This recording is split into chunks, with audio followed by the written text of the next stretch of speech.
প্রিয় ছাত্রছাত্রী, আমি তোমাদের মহাপ্রভু স্যার। আমার বিষয় মার্কেটিং ম্যানেজমেন্ট 2 বা বিপণন ব্যবস্থাপনা 2। আগের দিন তোমাদেরকে আমি তোমাদের সিলেবাসে কী কী অধ্যায় আছে সেগুলো আলোচনা করেছিলাম এবং সেদিনই বলেছিলাম যে এরপর আমরা পরবর্তী ক্লাসগুলোতে আস্তে আস্তে সেই অধ্যায়গুলো নিয়ে আলোচনা করব। তো আজ আমি তোমাদেরকে আমাদের মার্কেটিং ম্যানেজমেন্ট 2-এর প্রথম যে অধ্যায় বা প্রথম যে টপিক সেটা হলো বিপণনের পরিবেশ। বিপণনের পরিবেশ বা মার্কেটিং এনভায়রনমেন্ট নিয়ে আজ আমি তোমাদেরকে আলোচনা করব। পরিবেশ শব্দটির অর্থ হয় যে আমরা আমাদের চারিপাশের যে পারিপার্শ্বিক অবস্থা, সেই অবস্থাকে নিয়ে আমাদেরকে তাদের পরিবেশ বলে। ঠিক তেমনি বিপণনের পরিবেশ তাহলে কি? বিপণনের পরিবেশ হলো বিপণনের ক্রিয়াকলাপকে যে পারিপার্শ্বিক অবস্থা ত্বরান্বিত বা মন্দীভূত করে, এক কথায় তাই হলো বিপণনের পরিবেশ। আরেকবার বলি, বিপণনের ক্রিয়াকলাপকে যে পারিপার্শ্বিক অবস্থা ত্বরান্বিত বা মন্দীভূত করে তাই হলো বিপণনের পরিবেশ। প্রখ্যাত ব্যবস্থাপনাবিদ কোটলারের মত, তিনি কি বলছেন? তিনি বলছেন, বিপণনের গণ্ডির বাইরে যে সকল বস্তু, বিপণনের গণ্ডির বাইরে যে সকল বস্তু প্রভাব বিপণন প্রক্রিয়ার ধারাবাহিকভাবে প্রতিফলিত হয়, সেই বস্তুগুলির সমষ্টি হলো সার্বিকভাবে বিপণনের পরিবেশ। বিপণনের পরিবেশকে 2 ভাগে ভাগ করা যায়। আলোচনার সুবিধার্থে বিপণনের পরিবেশকে মূলত 2 ভাগে ভাগ করা যায়। 1, বিপণনের ব্যক্তিগত পরিবেশ, আর 2, বিপণনের সমষ্টিগত পরিবেশ। কোনো সংস্থার বিপণন ব্যবস্থাপনায় বিপণনের পরিবেশের বিভিন্ন উপাদানগুলির প্রভাব পরিলক্ষিত করা যায় বা করা হয়। এই প্রভাবগুলির মধ্যে কিছু আছে আভ্যন্তরীণ পরিবেশ বা ব্যক্তিগত প্রভাব, আবার কিছু আছে বাহ্যিক পরিবেশের প্রভাব। কোনো সংস্থার আভ্যন্তরীণ পরিবেশ এবং তার প্রভাব ওই সংস্থার ব্যবস্থাপনা দ্বারা নিয়ন্ত্রিত হলেও, এক কথা বলতে গেলে আমাদের ধরো যে ব্যক্তিগত যে পরিবেশ, সে পরিবেশগুলো হয়তো আমরা যেমন নিয়ন্ত্রণ করি কম বেশি, তেমনি বিপণনেরও ব্যক্তিগত পরিবেশ সেই সংস্থার যারা ব্যবস্থাপক আছে বা ব্যবস্থাপনার সঙ্গে যুক্ত যে সমস্ত ব্যক্তি আছে তারা নিয়ন্ত্রিত হলেও বাহ্যিক পরিবেশ ও তার উপাদানগুলিকে সার্বিকভাবে তার প্রভাবকে নিয়ন্ত্রণ করা সংস্থাগুলির দ্বারা সম্ভব নয়। আমাদের যেমন যে আমাদের বাহ্যিক যে সমস্ত পরিবেশগুলি আছে, সেই পরিবেশগুলোকে যেমন আমরা নিয়ন্ত্রিত করতে পারবো না, ঠিক তেমনি বিপণনের ক্ষেত্রে বিপণনও তার বাহ্যিক পরিবেশগুলোকে নিয়ন্ত্রণ করা তার পক্ষে সম্ভব নয়। তাই এক বিখ্যাত ব্যবস্থাপনাবিদ বলেছেন, কোনো সংস্থার বাহ্যিক পরিবেশের প্রভাবকে কারবারি প্রতিষ্ঠানের ক্ষেত্রে বিশেষ বিপদ বলে উল্লেখ করেছেন। আবারও বলি, কারবারি প্রতিষ্ঠানের ক্ষেত্রে বিশেষ বিপদ বলে উল্লেখ তিনি করেছেন। যাই হোক, সেসব নিয়ে আমরা আবার পরে আরও ব্রিফলি যাব। আজ আমি তোমাদেরকে বিপণন পরিবেশের যে মূলত উপাদানগুলিকে যে 2 ভাগে ভাগ করছি, তার ব্যক্তিগত পরিবেশ আর 2 সমষ্টিগত পরিবেশ, তো আজ আমি তোমাদেরকে শুধুমাত্র বিপণনের ব্যক্তিগত পরিবেশ নিয়ে আলোচনা করব। পরের ক্লাসে বিপণনের সমষ্টিগত পরিবেশ নিয়ে আলোচনা করব। তাহলে এসো আমরা দেখি যে বিপণনের ব্যক্তিগত পরিবেশের উপাদানগুলি নিয়ে আজকে আলোচনা করব।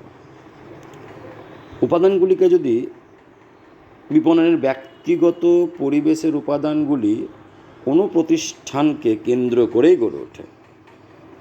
বিপণনের ব্যক্তিগত পরিবেশের উপাদানগুলি কোনো প্রতিষ্ঠানকে কেন্দ্র করেই গড়ে ওঠে।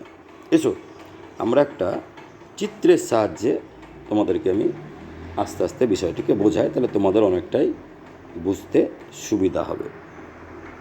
এসো দেখো, একটা চিত্র দেওয়া আছে যেখানে বিপণনের ব্যক্তিগত পরিবেশের বিভিন্ন উপাদানগুলি বা উপাদানের সহ উপাদানগুলি এখানে আছে। সেগুলো তোমরা চিত্রটি দেখো এবং যতটা পারো বোঝার চেষ্টা করো। তো যাক, বিপণনের ব্যক্তিগত পরিবেশের প্রথম যে উপাদানটা আছে সেটা হলো সরবরাহকারী। সরবরাহকারী বলতে কারবারে যারা বিভিন্ন উপাদান সরবরাহ করে বা সরবরাহকারীগণ বিভিন্ন প্রকার সম্পদ দিয়ে উৎপাদনকারী ও বিপণনের লিপ্ত সংস্থাটির কাজের গতিকে সহজ করে এবং উৎপাদনে লিপ্ত সংস্থা ও ভোগকারী বা ক্রেতাকে নিয়ে একটি সামগ্রিক ব্যবস্থা গড়ে তোলে। এরপর এলো মধ্যস্থ কারবারি। মধ্যস্থ কারবারি নিয়ে তোমাদের ক্লাস 11 আমি আলোচনা করেইছিলাম। ঠিক আজ একটু বলে দিই যে মধ্যস্থ কারবারি গণ হলো স্বাধীন কারবারি। এরা উৎপাদনকারীর সঙ্গে উৎপাদিত দ্রব্যের ব্যবহারকারীর প্রত্যক্ষ যোগাযোগ ঘটায়। মধ্যস্থ কারবারি উৎপাদনকারীর সঙ্গে উৎপাদিত দ্রব্যের ব্যবহারকারীর প্রত্যক্ষ যোগাযোগ ঘটায়। মধ্যস্থ কারবারটি মূলত দুই ধরনের হয়। এক, দেখো নিচে, পুনঃবিক্রেতা। দুই, সহায়ক সংগঠন বা বিবিধ সহায়ক সংগঠন তুমি বলতেই পারো। পুনঃবিক্রেতা মধ্যস্থ কারবারি ও পুনঃবিক্রেতা মানে হচ্ছে কোনো মধ্যস্থ কারবারি কোনো একটা উৎপাদিত পণ্যকে সে নিজে ক্রয় করে আবার সেটাকে আবার নিজের সত্তার অর্জন করে সেটাকে আবার অন্য ক্ষেত্রে বিক্রি করে দেওয়া, এটা পুনঃবিক্রেতার ক্ষেত্রে পড়লো। কিন্তু বিবিধ সংগঠন বলতে বা বিবিধ সহায়ক সংগঠন বলতে কি, বিবিধ সহায়ক সংগঠন হলো যে যারা আমাদেরকে উৎপাদন কাজে সহায়তা করে, যেমন পরিবহন, গুদামজাতকরণ ইত্যাদি কাজের নিযুক্ত কারবারিগণকে উল্লেখ করা যেতে পারে। সরবরাহকারী হলো, মধ্যস্থ কারবারি হলো, এবার এসো ক্রেতার বাজার। কারবারি জগতে আমি এর আগেও বলেছি যে বাজারের ভূমিকা সবচেয়ে বেশি গুরুত্বপূর্ণ। সেখানে আবার ক্রেতার বাজারে দেখো, উৎপাদিত দ্রব্য বন্টনের ক্ষেত্রে ক্রেতার বাজারকে মূলত 5 ধরনের দেখা যায়। উৎপাদিত দ্রব্যকে বন্টনের ক্ষেত্রে ক্রেতার বাজারকে 5টি ভাগে বা 5 ধরনের দেখা যায়। এগুলো হলো কারবারি বাজার। কারবারি বাজার গড়ে ওঠে সাধারণত পণ্য ও সেবাগুলির প্রক্রিয়াকরণ ও যেখানে প্রয়োজন সেখানে পরবর্তীকালে উৎপাদন ব্যবস্থায় সেগুলোকে ব্যবহার করার উদ্দেশ্যে। 2, ভোক্তার বাজার বা ভোগকারীর বাজার সাধারণত পরিবারবর্গকে কেন্দ্র করে গড়ে ওঠে। 3, সরকারি বাজার মূলত সরকারি প্রতিনিধিদের নিয়ে গঠিত। পুনঃবিক্রয় বাজার পণ্য ক্রয় করে এবং ওই উল্লিখিত পণ্য মুনাফা সহ উল্লিখিত পণ্য মুনাফাসহ পুনঃবিক্রয়ের উদ্দেশ্যে গড়ে ওঠে। মানে পণ্য একটা জায়গা থেকে আমি ক্রয় করলাম, সেই পণ্যটার পর আবার নিজস্ব মুনাফা, নিজস্ব সমস্ত খরচ খরচান চাপিয়ে তারপর একটা নিজস্ব মুনাফা দিয়ে সেটাকে আবার যদি বিক্রিত করে দিই, সেটা ক্ষেত্রে হলো আমার পুনঃবিক্রয়ের বা পুনঃবিক্রেতার বাজার। এবার দেখো আন্তর্জাতিক বাজার। এর আগে আমরা আমাদের যদি জেনেছি যে বাজার তোমার দেশীয় বাজার এবং আন্তর্জাতিক বাজার দুই ভাগে ভাগ করা হয়। আন্তর্জাতিক বাজার হলো বাজার যখন নির্দিষ্ট ভৌগোলিক সীমানা অতিক্রম করে বা নির্দিষ্ট ভৌগোলিক সীমানাকে পার করে উৎপাদিত পণ্য ও সেবা মূল্যের বিনিময়ে হস্তান্তর করে, তখন তাকে আন্তর্জাতিক বাজার বলে। মানে আমাদের দেশে, ভারতবর্ষ আমাদের দেশের কোনো উৎপাদিত পণ্য যেমন চা, পাট, এই সমস্ত পণ্যগুলি যখন আমরা বিদেশে পাঠিয়ে দেয়, কারণ আমাদের দেশে উৎপাদন অনেকটাই বেশি, ওদের দেশে উৎপাদন বিদেশে উৎপাদনে তাদের অনেকটাই কম তুলনামূলকভাবে। আমাদের দেশে সেটা বাংলাদেশ বলো বা অন্যান্য বিভিন্ন দেশ গেল, তাহলে এই সমস্ত দেশে মানে একটা দেশ ভারতবর্ষের কোনো মাল যখন বাংলাদেশে বিক্রি হচ্ছে তখন সেটাকে, বা বাংলাদেশের কোনো মাল যখন ভারতবর্ষে আসছে, বা তুমি আমেরিকা, চীন, জাপান, নেপাল, যে কোনো দেশ ভাবো তুমি, গোটা পৃথিবী জুড়ে এই আন্তর্জাতিক বাজার হয়। এই বাজারের অনেক নিয়মকানুন, অনেক নীতি নির্ধারণ আছে, যেগুলো হয়তো তোমাদের বিজনেস স্টাডিজ অ্যান্ড ম্যানেজমেন্টে তোমরা হয়তো স্যারেরা বলবেন, বা সেরকম অসুবিধা হলে আমাকে পরে একবার কোনো দিন বলো ক্লাসে, আমি তোমাদেরকে বিষয়টি ভালো করে বুঝিয়ে দেবো। তো তখন সে বাজারকে আন্তর্জাতিক বাজার বলে। আন্তর্জাতিক বাজার উৎপাদনগুলি মূলত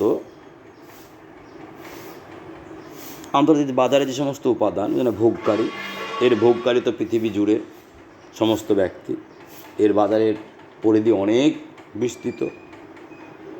পুনঃবিক্রেতা আবার একই ব্যাপার, ভারতবর্ষ থেকে কোনো জিনিস ধরে আমেরিকা নিয়ে গেল, সেখান থেকে আমেরিকা আবার সেই জিনিসটাকে দেখা গেলো আর একটা দেশে বেচে দিল, এটা পুনঃবিক্রেতা।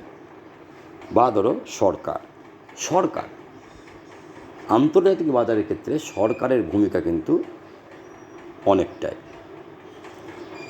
সরকার এই সমস্ত বাজারগুলোকে নিয়ন্ত্রণ করে, কারণ বিভিন্ন দেশের বিভিন্ন আইন আছে, বিভিন্ন দেশের বিভিন্ন টাকার দাম বিভিন্ন রকমের, এই সমস্ত বিষয়গুলো বা অনেক কাগজপত্র বা অনেক তোমার নথিপত্র লাগে, সে সমস্ত সরকার একটা নিয়ন্ত্রণ করে। আবার অনেক সময় কী করে, সরকারই কোনো দ্রব্য ক্রয় করে সরকারই আবার অন্য দেশে বিক্রি করে দেয়।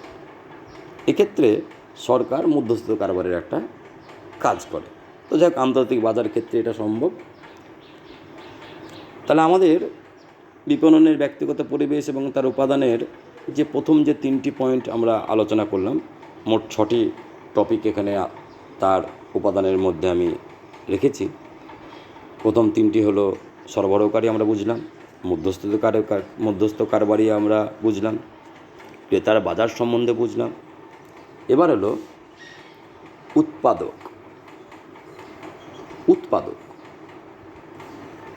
উৎপাদক বা উৎপাদনকারী ব্যবস্থা। পণ্যদ্রব্য ও সেবা সামগ্রী উৎপাদন না হলে বন্টন প্রণালীর সার্থকতা রক্ষা করা যায় না।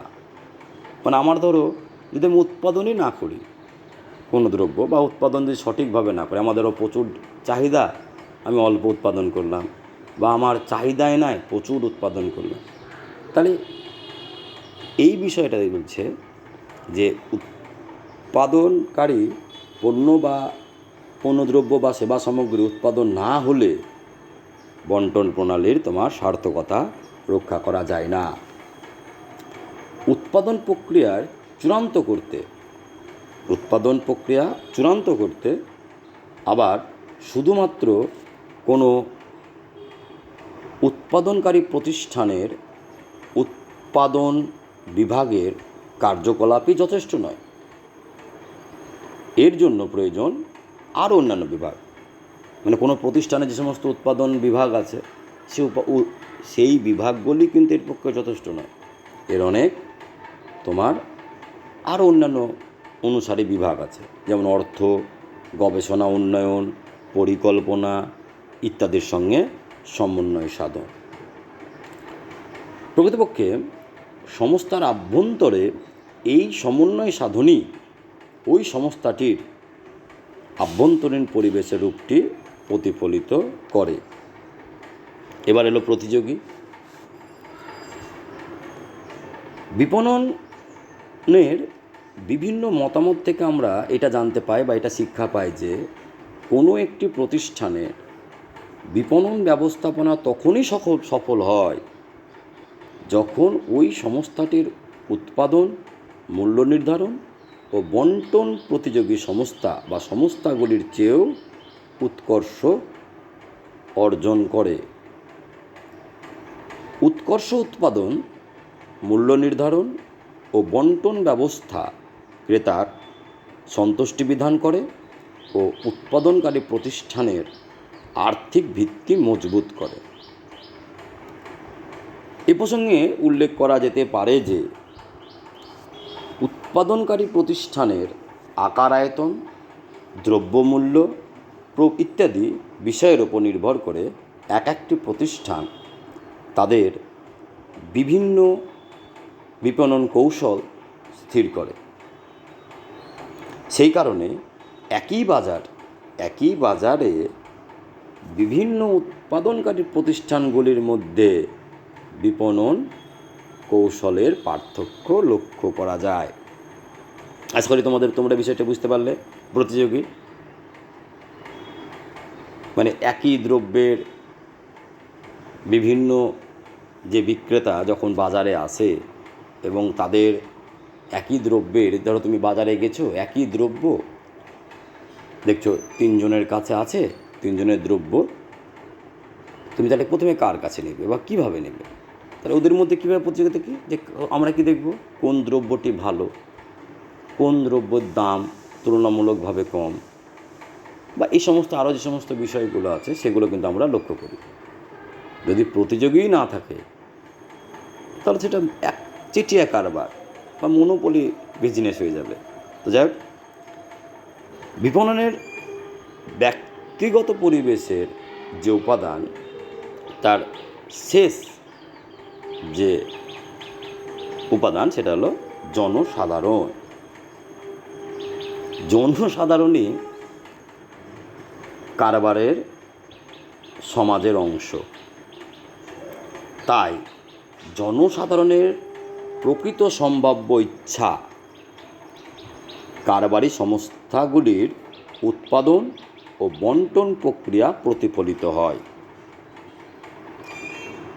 আমরা সমাজবদ্ধ মানুষের বিভিন্ন শ্রেণীবিভাগ করে বিভিন্ন শ্রেণীর প্রভাব বিপণন ব্যবস্থাকে কীরূপ প্রভাবিত করে তা অনুধাবন করার উদ্দেশ্যে সার্বিকভাবে জনসাধারণকে নিম্নলিখিত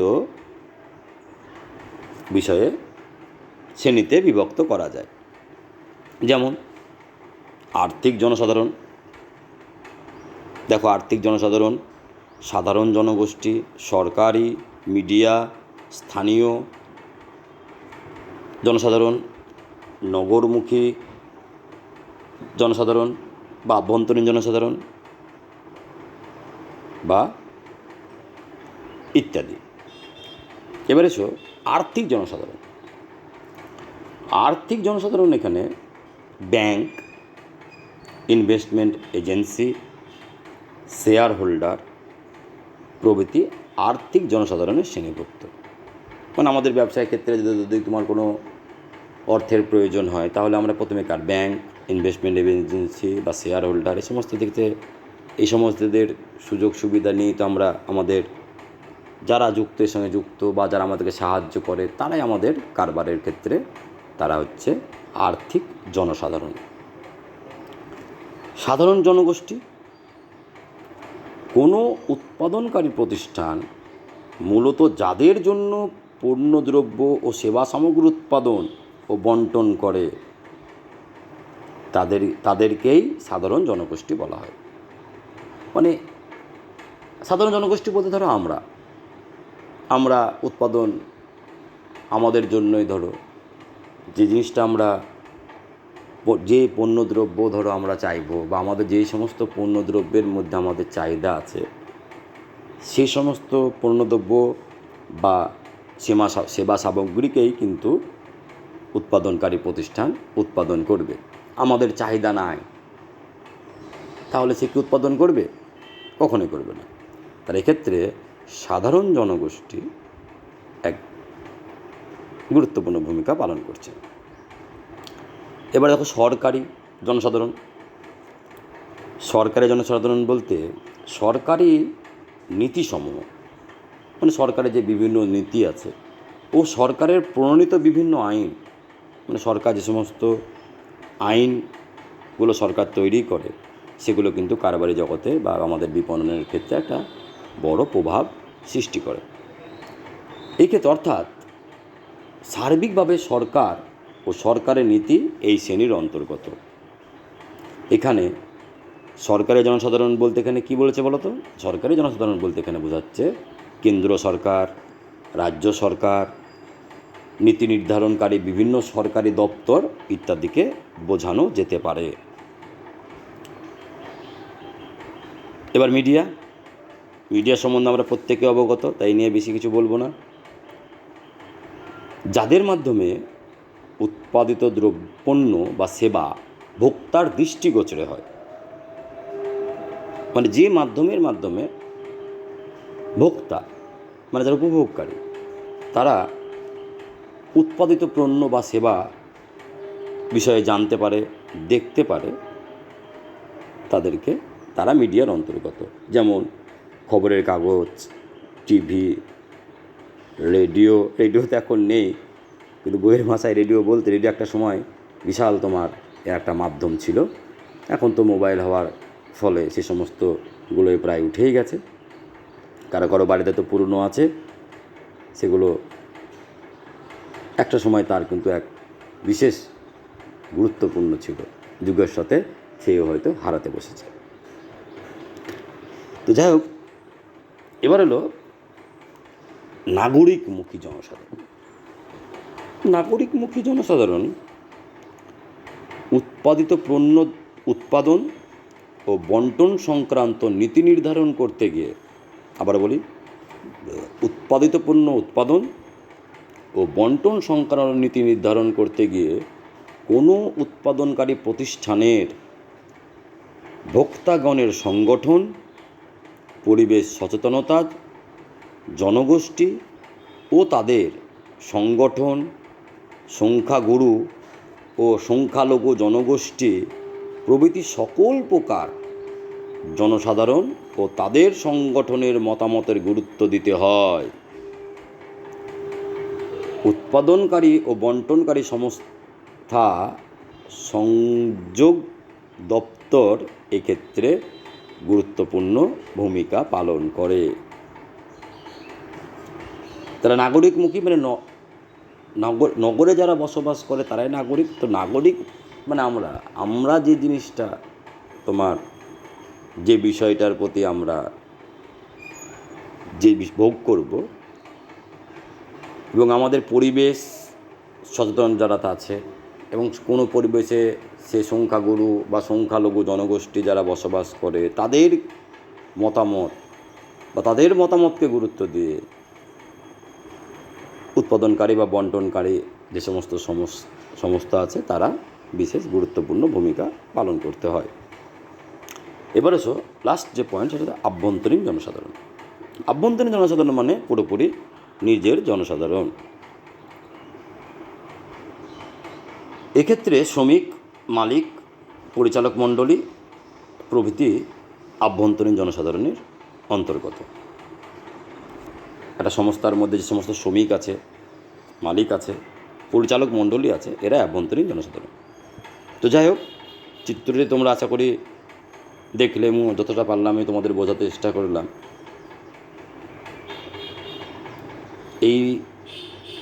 আজ তোমাদের তাহলে এখানেই আমি ক্লাস শেষ করব। তার কারণ বিপণনের ব্যক্তিগত পরিবেশটা আমি বোঝালাম, বিবরণের সমষ্টিগত পরিবেশ তাহলে পরবর্তী ক্লাসে বোঝাবো, ওটাও একটি চিত্র দিয়ে একইভাবে তোমাদেরকে বোঝানোর আমি চেষ্টা করব। আশা করি তোমাদের ক্লাস ভালো লাগছে বা তোমরা হয়তো বুঝতে পারছো। তবুও আবারও জানাই, যদি কোনো বিষয় বা যদি কোনো টপিক বা যদি আমার কোনো পড়ানো সম্বন্ধে তোমাদের কোনো মতামত বা অভিযোগ বা আরও কিছু তোমরা জানতে চাও, যদি তোমরা অসুবিধা বোধ করো, তাহলে যে কোনো সময় আমার তো ফোন এবং হোয়াটসঅ্যাপ নম্বর তোমাদেরকে দেওয়া আছে, তোমরা সেখানে আমার সঙ্গে সরাসরি যোগাযোগ করতে পারো। সুস্থ থাকো, ভালো থেকো, পরবর্তী ক্লাস সেজন্য অপেক্ষা করো। ধন্যবাদ।